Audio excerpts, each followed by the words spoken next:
بسم اللہ الرحمن الرحیم الحمدللہ رب العالمین والصلاة والسلام علی خاتم النبیین۔ ناظرین محترم السلام علیکم ورحمۃ اللہ وبرکاتہ۔ پروگرام سیرت النبی صلی اللہ علیہ وآلہ وسلم کے ساتھ آپ کا میزبان ڈاکٹر محمود غزنوی اور ہم سب کے پسندیدہ اسکالر جناب شجاع الدین شیخ حاضر خدمت ہیں۔ ہر جمعے اور ہفتے کی رات 9 بجے ہماری آپ کی ARYQ ٹی وی پہ ملاقات ہوتی ہے۔ یہ سیرت کا پروگرام 5-5.5 سال سے جاری ہے اور الحمدللہ نبی محترم صلی اللہ علیہ وسلم کی سیرت طیبہ کے کم و بیش تمام پہلوؤں پر اپنی اوقات اور بساط کے مطابق ہم نے گفتگو کی ہے۔ نہ ہماری بساط اتنی ہے، نہ ہماری اوقات اتنی ہے کہ رسول اللہ کی سیرت پر بھرپور گفتگو کی جائے، چونکہ رسول کی سیرت کا تذکرہ جو ہے تو قرآن میں بھی موجود ہے کہ دیکھو رسول اللہ کی، جس میں قرآن کی یہ آیہ مبارکہ کہ لقد کان لکم فی رسول اللہ اسوۃ حسنہ، کہ نبی کے اسوہ حسنہ میں تمہارے لیے نمونہ ہے، اسے دیکھ لو۔ اپنی سی کوشش کر کے ہم اپنی سعادت میں اضافہ کرنے کی کوشش کرتے ہیں۔ پچھلا پروگرام جو ہمارا جاری تھا اس میں یہ بات کہ سہل طریقے سے گفتگو ہونے چاہیے، نبی محترم صلی اللہ علیہ وسلم کے معلم اعظم ہونے پر گفتگو ہو رہی تھی کہ آپ کا طریقہ تدریس کیا تھا اور طریقہ تعلیم کیا تھا، اس پہ بات ہوئی۔ اور بات چلتے چلتے مجھے یاد ہے کہ جو آخری جملہ تھا جہاں وقت ختم ہو گیا تھا وہ یہ تھا کہ صاحب، میں نے کہا کہ شجاع صاحب جو ہیں شجاع صاحب فرمایا تھا کہ بھائی ٹھہر ٹھہر کر گفتگو کی جائے وغیرہ، اور پھر خود ہی انہوں نے کہا کہ صاحب آپ لوگ کہیں گے کہ یہ خود تو بہت تیز بولتے ہیں۔ یہ سچ ہے کہ شجاع صاحب کا ورلڈ ریٹ جو ہے، جسے ہم کہتے ہیں نا الفاظ کی تعداد جو ہے گفتگو میں، وہ زیادہ ہے اور پچ بھی آپ کی ذرا سی ہوتی، لیکن میں نے کہا تھا کہ 2 چیزیں اس میں ہوتی ہیں۔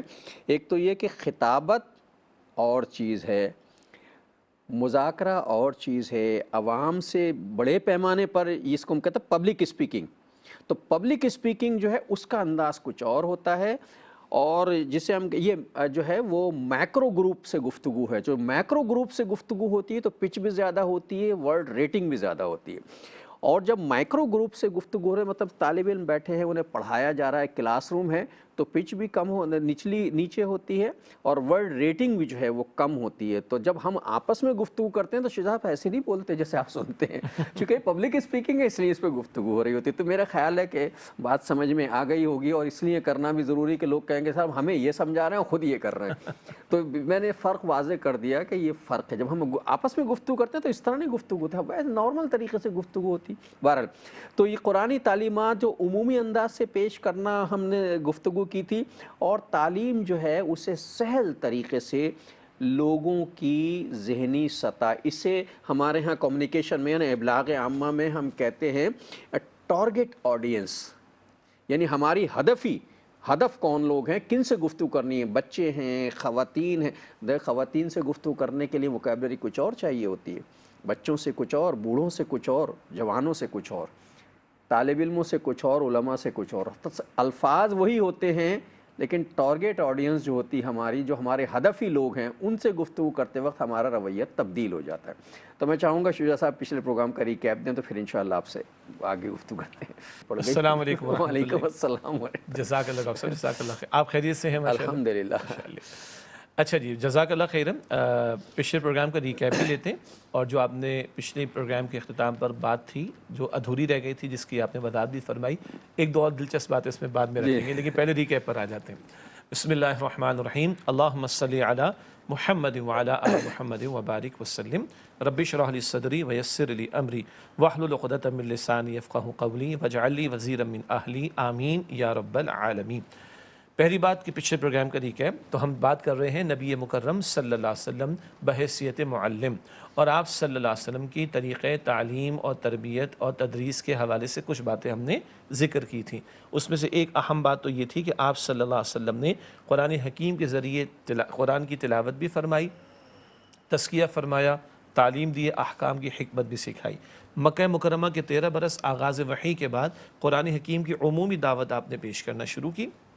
جو سعید اور سعادت مند روحیں اس دعوت توحید کو قبول کر لیتی ہیں، حضور ان کی جماعت بنا رہے تھے، ایک جماعتی زندگی میں جوڑ رہے تھے، اور ایک اہم بات یہ تھی ہر جڑنے والا خود بھی آگے دعوت کے کام کے اندر وہ لگ رہا تھا۔ جماعت کی اہمیت پر ہم نے کلام کیا، جماعتی زندگی ضروری ہے، آئیڈیل ترین ہے کہ مسلمانوں کے خلافت کا نظام و مسلمانوں کے جو خلیفہ ہوں گے ان کے ہاتھ پر بیعت ہوگی، اور جب تک وہ نہیں ہے تو مسلمانوں کے درمیان میں اجتماعیت کے لیے اجتماعی جد و جہد ہو خلافت کے نظام کے قائم کرنے کے لیے۔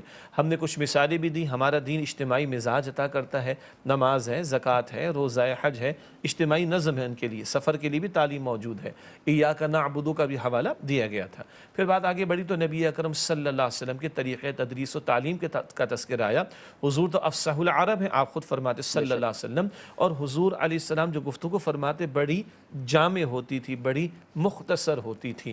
البتہ ہماری ضرورت ہے، یہ ہماری مجبوری ہے کہ اس کی تشریح کی ہمیں ضرورت ہوا کرتی ہے، اس لیے کبھی کبھی 2 احادیث پر کچھ کلام بھی کرنا پڑتا ہے، اس میں وقت بھی درکار ہوتا ہے، یہ ہماری مجبوری ہے۔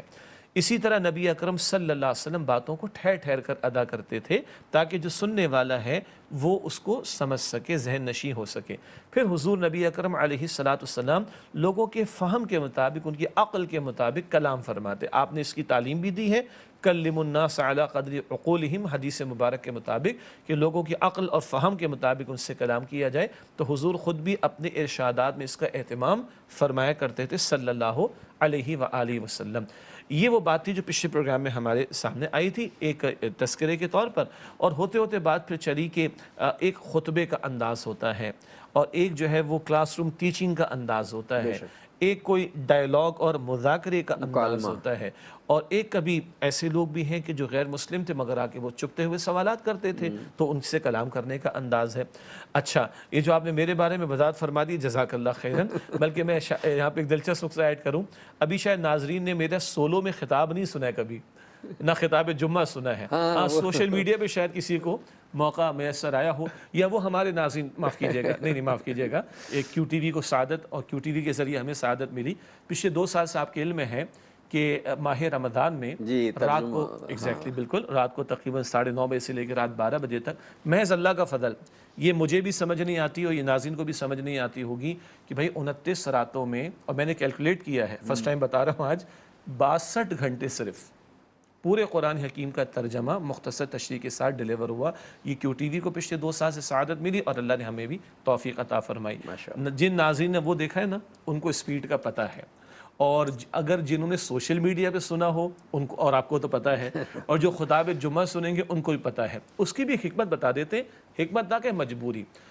ڈاکٹر صاحب ماس کمیونیکیشن کے ڈپارٹمنٹ سے تعلق رکھتے ہیں، آپ کو ہمیں معلوم ہے کہ میڈیا پر 1 منٹ کتنا ٹائمنگ کی بڑی اہمیت ہے اصل میں، اور ٹائم کی لمیٹیشنز کا معاملہ ہے، ٹائم کی لمیٹیشنز بھی ہے، ٹائم کی اہمیت بھی ہے۔ اب مسئلہ یہ ہے کہ 10 سیکنڈ میں پروڈکٹ کی ساری خوبیاں بیان کرنی ہے تو کیسے کریں گے؟ اشتہار ہے نا، 10 سیکنڈ کا اشتہار ہے، اور سبھی کچھ کہنا ہے کہ آپ کی سمجھ میں آ جائے۔ ہاں اچھا، رمضان شریف کا معاملہ تو خاص ہے نا بھائی، 29 راتیں ہیں، 30ویں شب کا یقین نہیں ہوتا، بلکہ ایک دفعہ تو ناظرین کو یاد ہے کہ ہم بیان کر رہے تھے، مکمل تو ہو گیا تھا، 29 30ویں شب میں بیٹھے ہیں اور شب کے درمیان میں جو ہے وہ چاند کا اعلان ہو گیا، سب کو یاد ہے جی۔ بہرحال تو وہاں ایک لمیٹیشن کا بھی معاملہ ہوتا ہے۔ اسی طرح جمعے کا خطاب ہے بھائی، ایک ٹائم ہے، اور لیکن اس کے بعد 1 ہفتے کا گیپ آ جائے گا۔ ہاں ہمیں کوشش کرنی چاہیے کہ ہم اس کے اندر بھی اپنے آپ کو مینیج کریں، یہ ہماری کمزوری ہے جس کے لیے ہم اللہ سے دعا کریں۔ لیکن آپ نے بڑی اچھی وضاحت فرما دی۔ اچھا، اللہ کے پیغمبر علیہ السلام کا خطبہ ذرا پڑھے تو صحیح، کبھی اس کی کیفیات کیا تھی خطبے کی؟ جتنا حضور انفرادی سطح پر کسی سے مکالمہ فرماتے، گفتگو فرماتے، دھیما انداز بھی ہوتا، آہستگی کا معاملہ ہوتا۔ حضور کا خطبہ صلی اللہ علیہ وسلم، آج سے اگر 20 سال پہلے کسی نے ہمیں سنا ہو تو وہ تو اور پریشان ہوں گے کہ بھئی اتنی اسپیڈ ہے آپ کی، تو ہم بڑے پریشان کے لوگ اتنا اعتراض کرتے ہیں جناب اسپیڈ کا معاملہ ہے، اور آواز آپ کی بلند بھی ہو جاتی ہے، اور آپ ہاتھ ادھر ادھر بھی استعمال کر رہے ہوتے ہیں۔ اس وقت اتنا اندازہ نہیں تھا۔ پھر سیرت کا مطالعہ کیا تو ہم نے کہا یہ ہم پر اعتراض کر رہے ہیں، انا للہ و انا الیہ راجعون۔ حضور کے خطبے کی کیفیت، حضور کی آواز بلند ہو جاتی تھی، وہ اصل میں ڈیپینڈ کرتا ہے کیا کہہ رہے ہیں اس وقت، فیلنگ کیا ہے، فیلنگز کیا ہے۔ اصل میں یہ ساری چیزیں جو ہیں آپ کے، میں کہتا ہوں کہ جب آپ کچھ چیزوں کو انہیل کر لیتے ہیں، انہیل کرنا کہوں یا جذب کر لیتے ہیں، اور جب آپ اسے ادا کر رہے ہوتے ہیں تو پھر آپ کی فیلنگز اس کے ساتھ، آپ کے ایموشنز اس کے ساتھ آتے ہیں، یہ باڈی لینگویج اس کے ساتھ آتی ہے۔ جب آپ کے ایموشنز آ رہے ہوتے ہیں تو ہمارے یہاں تو مقرروں کو سکھاتے ہیں نا، جب تم یوں کہو تو ہاتھ ایسے کرنا، یوں کہو تو، میں کہتے ہیں کیا بے وقوفی والی بات ہے، ان کو چیز ان کے ذہن نشین کرا دو، پھر دیکھو ان کی باڈی لینگویج خود ہی آئے گی۔ جی، تو اللہ کے پیغمبر علیہ السلام کا جو خطبہ ہوتا تھا، آپ اس کی کیفیت ہم پڑھتے ہیں، آپ نے بھی پڑھی، آپ نے ماشاءاللہ کتاب بھی لکھی ہے الحمدللہ، تو حضور علیہ السلام کے ہاتھوں کی حرکت، حضور علیہ السلام کا جسم اطہر دائیں سے بائیں کی طرف اور بائیں سے دائیں کی آئی طرف جاتا، کانٹیکٹ، حضور کے آئی کانٹیکٹ کا معاملہ، حضور کی آواز کا بلند ہونا، حضور کے چہرے انور کا سرخ ہو جانا، یہ ساری کیفیات حضور کے خطبات میں ہمیں ملتی ہے صلی اللہ علیہ وسلم، مگر یہ خطبات کی کیفیات ہے۔ کوئی انفرادی طور پر عروہ بن مسعود بعد میں پھر کیا ٹریبیوٹ حضور کو پیش کیا صلی اللہ علیہ وسلم، عروہ بن مسعود سے بات ہو رہی ہے تو بالکل علیحدہ انداز ہوگا، ڈائلاگ ہو رہا ہے نجران کے وفد سے عیسائیوں کا وفد آ رہا ہے، انداز الگ ہوگا، حضور عورتوں کو واعظ و نصیحت کرنے جائیں گے، انداز الگ ہوگا۔ تو یہ بھی بات ہم نے پچھلے پروگرام میں کی، البتہ جو وضاحت آگئی وہ بہترین ہے، خطبے کا انداز مختلف ہوگا، بالکل سب کلاس چیزوں روم کا ٹیچنگ کا انداز مختلف ہوتا ہے۔ مختلف ہوگا، پرسن ٹو پرسن ڈائلاگ کا انداز مختلف ہوگا، اور جو ڈاکٹر صاحب نے فرما دیا کہ بھائی پروگرام کے علاوہ یہ انداز نہیں ہوتا، تو وہ ان کو پتہ ہے، وہ اسی کا ذکر فرما رہے تھے ماشاء وہ ساری چیزیں ہیں، چونکہ میں تو ان مرحلوں سے گزرتا رہا ہوں اور زندگی اسی شوق میں گزاری ہے، چیزیں سیکھنے کی کوشش کی، ابھی تک پوری طرح سیکھ تو نہیں سکا۔ تو یہ چیزیں، وہ جو باڈی لینگویج کی مت کا، رسول اللہ صلی اللہ علیہ وسلم کے باڈی لینگویج کا تذکرہ بھی موجود ہے کہ جب حضور صلی اللہ علیہ وسلم یہ فرما رہے تھے تو دونوں انگلیاں ایسے کر کے فرمایا، ایسے میرے ساتھ ہوگے، یہ باڈی لینگویج ہے نا، یہ ایسے میرے ساتھ ہوگے۔ تو یا گفتگو کرتے وقت جو یوں کر کے گفتگو کرنا، یہ باڈی لینگویج ہے ساری، اس کو میں اردو میں نے اس کا ایک نام رکھا بدن بولی، یعنی ہمارا بدن بولتا ہے، ہم تو نہیں، ہم بھی بولتے ہیں لیکن ہمارا بدن بھی بولتا ہے، ہماری آنکھیں بولتی ہیں، ہمارے ہاتھ بولتے ہیں، ہمارا چہرہ بولتا ہے، ہمارا لہجہ بولتا ہے۔ کوئی بات اگر دھیمے لہجے میں آپ کہہ لیں، کبھی کبھی ہوتا ہے نا، ہم کیسے شکریہ کہہ رہے ہوتے ہیں، اگر لہجہ بدل کے کہیں تو شکریہ کا مطلب ہی بدل جاتا ہے، جی ہے نا؟ وہ نے کہا جب یہ اٹھا دوں گے، نہیں بہت شکریہ، اور جب کہا شکریہ، اب تو معاملہ ہی خراب ہو گیا سارا۔ تو بہرحال یہ سارے طریقے جو ہیں خطابت کے انداز ہیں، اور رسول اللہ صلی اللہ علیہ وسلم کے خطبات اگر پڑھے جائیں تو یہ ساری چیزیں آپ کو وہاں مل جائیں گی۔ تو آپ صلی اللہ علیہ وسلم جو آیتیں پڑھ کر سناتے اور مسائل کا قرآنی نقطہ نظر سے جو ہے وہ حل عنایت فرماتے۔ ایک وقفہ لے لیں، پھر بات کرتے ہیں۔ بسم اللہ الرحمن الرحیم، الحمدللہ رب العالمین والصلاة والسلام علی خاتم النبیین۔ السلام علیکم ورحمۃ اللہ وبرکاتہ۔ ناظرین محترم، وقفے کے بعد پروگرام سیرت النبی میں آپ کا خیر مقدم ہے۔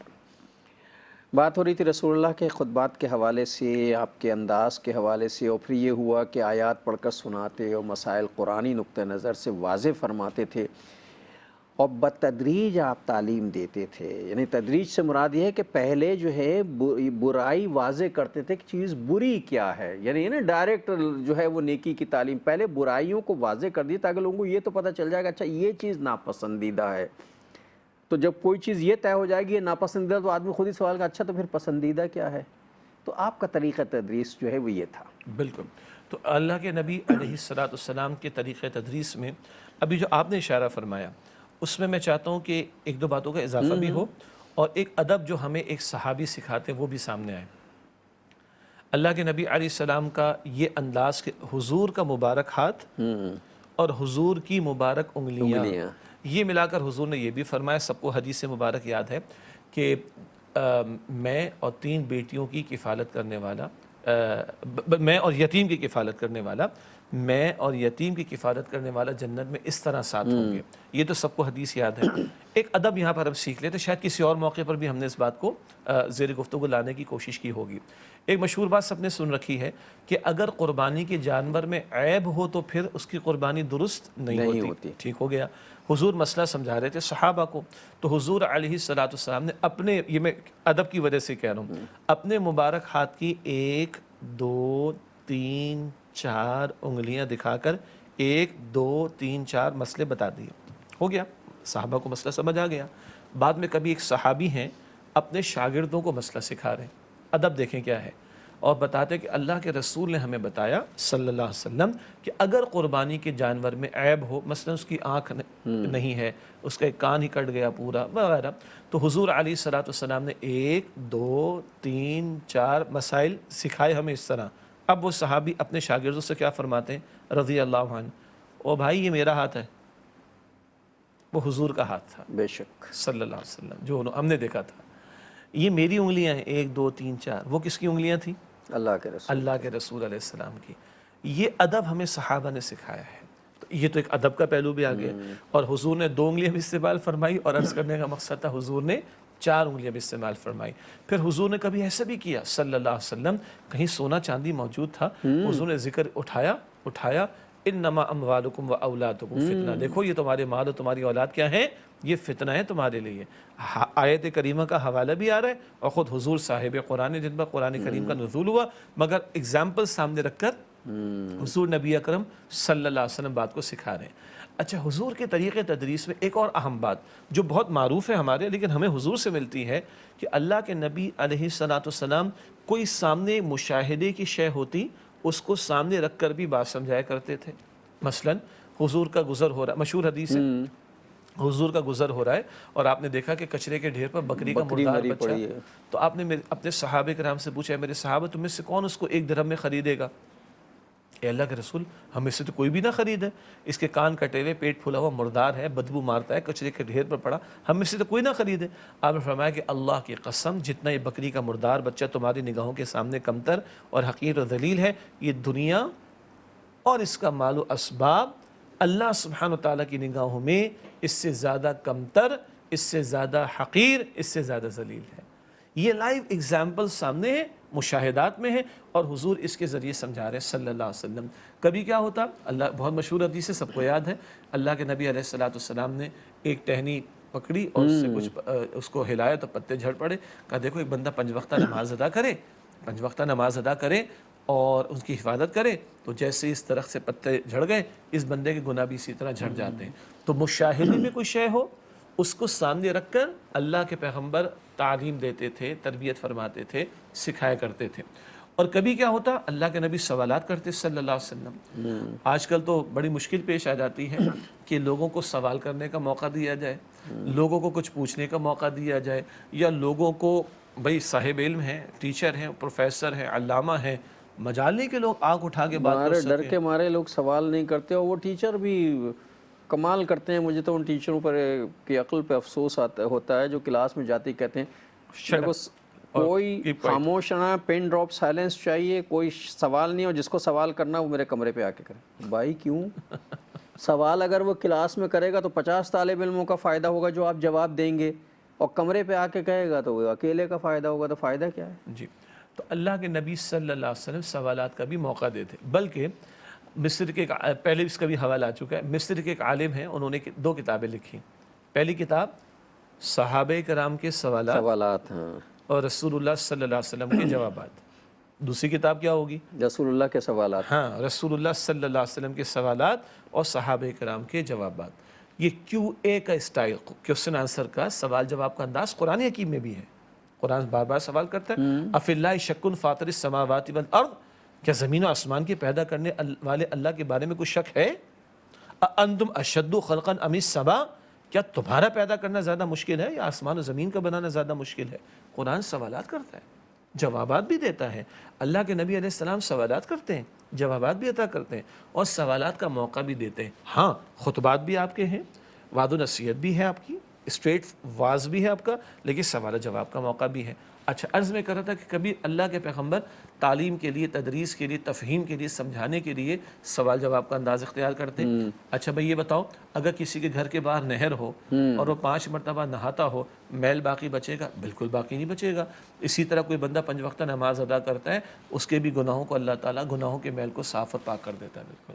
تو کبھی حضور سوالات کے ذریعے سے اس طرح باتوں کو سمجھایا کرتے تھے، کبھی ایگزامپلس کے ذریعے سے، لائیو مشاہدے میں کوئی شے ہوتی اس کو سامنے رکھ کر، یہ انداز بڑا آسان، اور کبھی حضور واقعات سناتے صلی اللہ علیہ وسلم۔ واقعات کے ذریعے سے بات کو سمجھانا بڑا آسان ہو جاتا ہے۔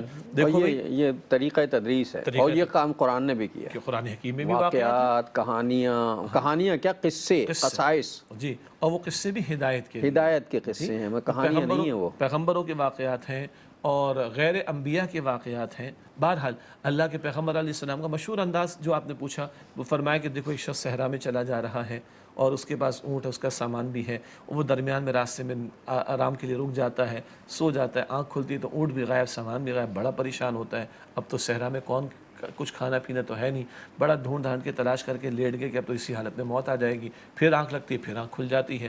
اب جو آنکھ کھلتی ہے تو اس کا اونٹ بھی سامنے اور اس کا سامان بھی سامنے، گویا کہ زندگی دوبارہ مل گئی، خوشی میں دیوانہ ہو گیا، اور خوشی میں اتنا دیوانہ ہو گیا کہ الٹا جملہ کہہ گیا کہ اللہ کیا ہی شان ہے، تو میرا بندہ، میں تیرا رب، میرا اونٹ تو مجھے واپس مل گیا۔ حضور مسکرا دیے صلی اللہ علیہ وسلم کہ خوشی میں اتنا دیوانہ ہو گیا تھا کہ الٹا کہہ گیا۔ کہنا تو چاہیے تھا مالک تو میرا رب میں تیرا بندہ، الٹا کہہ گیا۔ حضور فرماتے صلی اللہ علیہ وسلم اللہ تعالیٰ کا ایک بندہ جب پلٹ کر اللہ کی طرف آ جائے، توبہ کر لے، رجوع کر لے، تو اللہ تعالیٰ کو اس اونٹ والے سے زیادہ خوشی ہوتی ہے کہ میرا بندہ لوٹ کر میری طرف واپس آ گیا ہے۔ اب یہ انداز ہے حضور کا صلی اللہ علیہ وسلم۔ تو حضور مثال دے کر اور حضور سوال جواب کے ذریعے، حضور کو لائیو مشاہدے کی شے دکھا کر، کبھی سوالات کر کے، اور کبھی حضور اسکیچ بھی استعمال کرتے تھے صلی اللہ علیہ وسلم۔ یہ جو سورہ فاتحہ میں دعا کرتے ہیں اہدنا الصراط المستقیم، تو کیا ہے صراط مستقیم؟ سورۃ الانعام کا بھی ایک مقام ہے اور حضور نے اس کے ذیل میں بات ذکر کی ہے، اور مفسرین نے وہاں پر اس کو نقل بھی کیا ہے کہ اللہ کے نبی نے زمین پر ایک سیدھی لکیر کھینچی، اور رائٹ سے لیفٹ کچھ ترچھی لکیریں، لیفٹ سے رائٹ کچھ ترچھی لکیریں۔ اس کو آج کیا کہیں گے آپ؟ یہ اسکیچ بنایا حضور نے، زمین پر بنایا، آج ہم بورڈ پر بناتے ہیں، اسکرین پر بناتے ہیں، گرافکس ہے نا۔ تو حضور نے ایک سیدھی لکیر کھینچی اور رائٹ سے لیفٹ کچھ ترچھی لکیریں، لیفٹ سے رائٹ کچھ ترچھی لکیریں۔ حضور نے فرمایا ایک سیدھا راستہ تو اللہ کی طرف جاتا ہے، صراط مستقیم ہے۔ کوئی دائیں بائیں کے راستے جتنے بھی ہیں نا، ادھر بھی ایک شیطان، ادھر بھی ایک شیطان، ادھر بھی ایک شیطان، ادھر بھی ایک شیطان، ادھر بھی ایک شیطان، ادھر بھی ایک شیطان بیٹھا ہے، تو دیکھو بھٹک نہ جانا، سیدھی راستے پر چلتے رہنا۔ تو حضور نے اسکیچ بنا کر بھی تفہیم ہمیں دی ہے۔ یہ سارے انداز طریقہ تعلیم کے، تدریس کے، تفہیم کے حضور کی سیرت میں ہمارے سامنے آتے ہیں۔ تو یہ رسول اللہ صلی اللہ علیہ وسلم معلم اعظم ہے اور یہ طریقہ تدریس ہے، ظاہر ہے یہیں سے سب کچھ اخذ کیا گیا ہے۔ تو میں نے کہا تھا کہ بتدریج جو ہے وہ آپ تعلیم دیتے تھے، یعنی پہلے برائیاں واضح کرتے تھے، اور یہ اس سے ہمیں ایک اور چیز بھی ملتی ہے کہ ڈائریکٹ جو ہے وہ چیزیں تھوپ نہیں دینی چاہیے لوگوں پر، بلکہ ہلکے پھلکے انداز سے پہلے کسی چیز کی برائی کا تذکرہ کرنا چاہیے، اس کے بعد آہستہ آہستہ۔ اصل میں تو ہم یہ کسی چیز کے بارے میں جا کے ڈائریکٹ جب کہنا شروع تو سامنے والا چڑ جاتا ہے، جب کسی کے عقائد کو آپ چھیڑیں گے، کسی کی پریکٹس کو آپ چھیڑیں گے، میری پریکٹس ہے ایک غلط کام میں کر رہا ہوں، اس کی پریکٹس ہے، آپ مجھے ڈائریکٹ چھیڑیں گے، میری انا کو نقصان پہنچے گا، میں تو فوراً چیخ اٹھوں گا۔ آپ پہلے بتائیے یار، یہ جو سگریٹ پینا ہے نا، مطلب عجیب چیز ہے یہ سگریٹ بھی، آدمی کو ایسی لت لگ جاتی ہے اس کی اور یہ ہو جاتا ہے، حالانکہ یہ اتنی نقصان دہ ہوتی ہے، آدمی خود بھی سمجھتا نقصان دہ ہوتی ہے۔ تو پہلے اس کی برائیاں بیان کی، پھر آہستہ آہستہ اگر اس کو چھوڑ دیا جائے، ویسے مشکل ہوتا ہے چھوڑنا، اگر چھوڑ دیا جائے وغیرہ وغیرہ، یہ طریقہ بھی ہو سکتا ہے۔ تو یہ طریقہ یعنی برائیوں کو پہلے بتانا اور پھر بتدریج اس کی طرف درست اور حق بات کی دعوت دینا رسول اللہ کا طریقہ تھا۔ آپ کی اس گفتگو سے ایک دو باتیں اور اللہ تعالیٰ نے یاد دلا دی۔ حضرت عائشہ صدیقہ رضی اللہ تعالیٰ عنہ، امت کی ماں، ام المؤمنین، فرماتی ہیں اللہ تعالیٰ نے نزول قرآن کی ترتیب میں اول ایمانیات کا بیان عطا فرمایا، احکامات اور ممانعتوں کا بیان بعد میں آیا، سود کی حرمت ہے، شراب کی حرمت ہے وغیرہ۔ اول اللہ تعالیٰ نے وہ آیات عطا فرمائی جن میں ایمان کا تذکرہ تھا، جس سے دل بدلتا ہے، فکر بدلتی ہے اور احساس ذمہ داری پیدا ہوتا ہے۔ اور اما عائشہ خود فرماتی ہے رضی اللہ تعالیٰ عنہ، اگر اول شراب کی حرمت کی آیات آتی تو لوگ نہ چھوڑتے، نہیں مانتے لوگ۔ تو 13 برس قرآن حکیم میں اکثر ایمانیات سے متعلقہ مقامات مکی صورتوں کی صورت میں آئے، اور کچھ اخلاقی ہدایات اور 2-3 عبادات کا ذکر ہے، نماز کا ذکر بھی ملتا ہے، صدقات کا بھی ملتا ہے، قربانی کا بھی ملتا ہے، لیکن اکثر کیا ہے ایمانیات کا بیان اور فکر آخرت کا پہلو بھی۔ اور پھر جب مدنی دور آتا ہے تو شراب کی حرمت بھی تدریجاً اس کے احکامات آئے۔ ایک وقفہ لے لیں؟ جی بالکل ناظرین، ایک وقفہ لیتے ہیں، اس کے بعد آ کے پھر انشاءاللہ اس موضوع پر آپ سے گفتگو کرتے ہیں۔ السلام علیکم ورحمۃ اللہ وبرکاتہ، ویلکم بیک ناظرین۔ وقفے کے بعد پروگرام سیرت النبی صلی اللہ علیہ وسلم میں آپ کا خیر مقدم ہے۔ میں نے بات قطع کر کے جو ہے وقفہ لے لیا تھا۔ بات یہ ہو رہی تھی کہ رسول اللہ صلی اللہ علیہ وسلم نے جو ہے وہ قرآن کو جس طرح بتدریج لوگوں تک پہنچایا، اس میں پہلے جو ہے وہ ایمانیات پر گفتگو ہوئی اور اس کے بعد جو ہے ترک کرنے پر معاملہ ہوا۔ جی، تو حضرت عائشہ صدیقہ رضی اللہ تعالی عنہ فرما رہی ہیں اگر اول ہی شراب اور دیگر منکرات کے منع کر دیے جانے کے احکامات آتے تو لوگ ان برائیوں کو نہ چھوڑتے. تو پہلے ان کا دل بدلا گیا ہے، ان کی فکر بدلی گئی ہے، ان کی سوچ بدلی گئی ہے، ان کی چاہتیں بدلی گئی ہیں، ان کو آخرت کا طلبگار بنایا گیا، ایمان کی محنت ہوئی ہے. اور جب اللہ ہی مقصود و مطلوب بن جائے، حضور کی ذات مقصود و مطلوب اس معنی میں کہ یہی ہمارے رہبر رہنما اور انہی کی پیروی میں نجات ہے اور آخرت ہماری اصل منزل ہے، تو پھر شریعت میں احکامات بھی عطا ہوئے مدنی دور میں. ایک تو یہ میں بات عرض کرنا چاہ رہا تھا. دوسری بات مشہور واقعہ ہے، ایک بدو آ گیا مسجد نبوی میں اور اس کو آداب کا خیال نہیں تھا، وہ پیشاب کرنا شروع ہو گیا.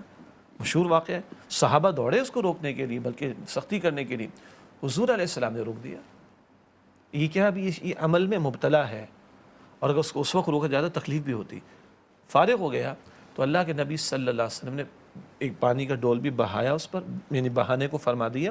اور دوسرا آپ نے فرمایا کہ دیکھو تمہارے گھر میں کوئی ہے اور گندگی کرے تو اچھا لگے گا نہیں. تو اللہ کے گھر کے اندر بدو تھے نا، صحبت نہیں ملی تھی اور اصلاح کا موقع زیادہ نہیں ملا تھا، تو ابھی ترتیب اچھا چل رہی. مسجد کا پہلے احترام بھی انہیں نہیں پتا تھا، نہیں پتا تھا نا، تو ابھی تو ان کی تربیت ہونی ہے. لیکن عمل کیا بتا رہا ہے حضور کا صلی اللہ علیہ وآلہ وسلم؟ ایسا عمل مسجد میں حضور کے سامنے، حضور سے بڑھ کر کس میں حمیت دینی ہوگی؟ لیکن حضور کا طرز رک جاؤ گے، اس کو فارغ ہونے دیتا. اس کے بعد صفائی بھی کروائی ہے اور اس کو سمجھایا بھی اللہ کے رسول علیہ السلام نے.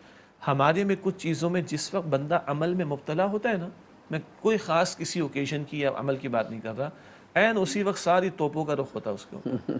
باقی پورا سال پوری زندگی پڑی ہوئی اس کو سمجھانے کی بات نہیں ہوتی. عین اس موقع پر اور سمجھتے یہ نہ کیا تو بس ہمارا تو ایمان ضائع ہو جائے، ایمان ضائع ہو جائے. استغفر اللہ. اس کو بھی دیکھ لیں، اگر کہیں غلطیاں ہیں، خلاف شریعت باتیں ہیں، عین کرنے کے دوران اگر کر رہے ہیں تو یہ حکمت نبوی سے مطابقت والی بات نہیں ہے. ہم یہ نہیں کہہ رہے وہ کرنا صحیح ہے، نہیں یہ نہیں کہتے ہم کہتے ہیں بھائی اس کو ذرا اس عمل سے فارغ ہو جانے دو اور انڈر نارمل سرکمسٹانسز عام حالات میں بیٹھ کر اس سے بات کرو. جیسے آپ نے غالباً پچھلے پروگرام کے آغاز میں بیان فرمایا تھا، حضور کا ذکر خیر صلی اللہ علیہ وسلم ماہ ربیع الاول میں بھی کیجئے اور 12 مہینے کیجئے، اب 12 مہینے کیجئے، اجر و ثواب ہے. ہر دن کیجئے، ہر دن یاد رکھیے. اور اللہ کے پیغمبر کے امتی ان کے شب و روز بتائیں کہ ان کو دیکھ کر دنیا کو محمد مصطفیٰ یاد آئے صلی اللہ علیہ وسلم.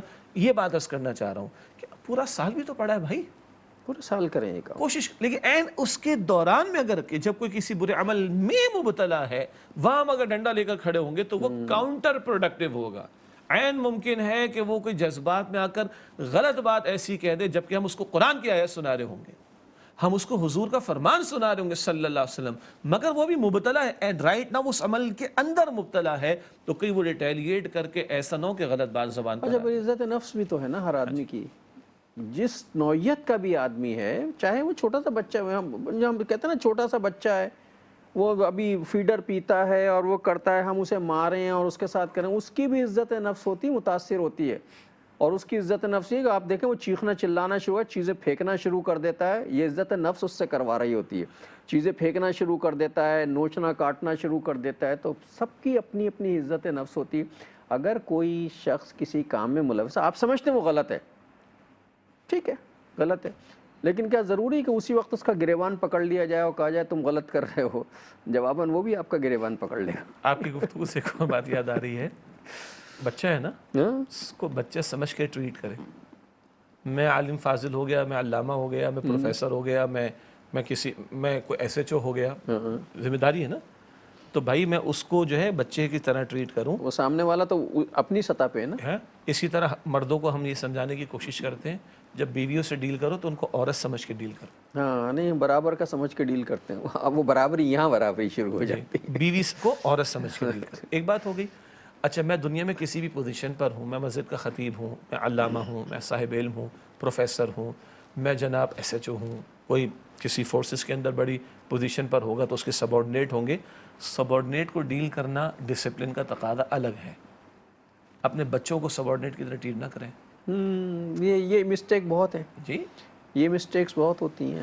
اس کو بھی کہ ہم جو کم کر رہے ہوتے ہیں نا، ہم اصل میں اگر باہر جرنل ہیں تو گھر میں بھی جرنل بننے کی کوشش کرتے ہیں. باہر اگر ہم جو ہیں سو وہ پولیس والے ہیں تو ہم چاہتے ہیں ہم گھر میں بھی پولیس والے ہیں. گھر میں پولیس والے نہیں ہوتے، اور گھر میں تو کوئی بھی کچھ نہیں ہوتا سوائے رسول اللہ صلی اللہ علیہ وسلم کے کہ واحد اس کائنات کی شخصیت ہیں، میرا خیال ہے واحد شخصیت ہیں اس کائنات کی کہ جن کی گواہی گھر سے آئی ہے، ورنہ عموماً دیکھنے میں یہ آیا ہے اللہ ماشاء اللہ ایسا بہت سی خواتین ایسی ہیں جو اپنے شوہروں کا احترام و عزت کرتی ہیں، ویسے عموماً بے تکلف ظاہر ہے شوہر میاں بیوی کا رشتہ ایسا ہے، واحد رسول اللہ صلی اللہ علیہ وسلم ہیں جن کی 11 ازواج مطہرات میں سے گواہیاں آتی ہیں اور کوئی بھی آپ کی کہ مطلب اس طریقے سے نہیں آتی جیسے ہمارے ہاں سے آتی ہیں۔ جی، یہاں پر ایک حدیث مبارک کو ذہن میں لے آئیں، پیغمبر صلی اللہ علیہ وسلم فرماتے خیرکم خیرکم لأہلہ وَأَنَا خیرکم لأہلی، تم میں سے بہترین وہ ہیں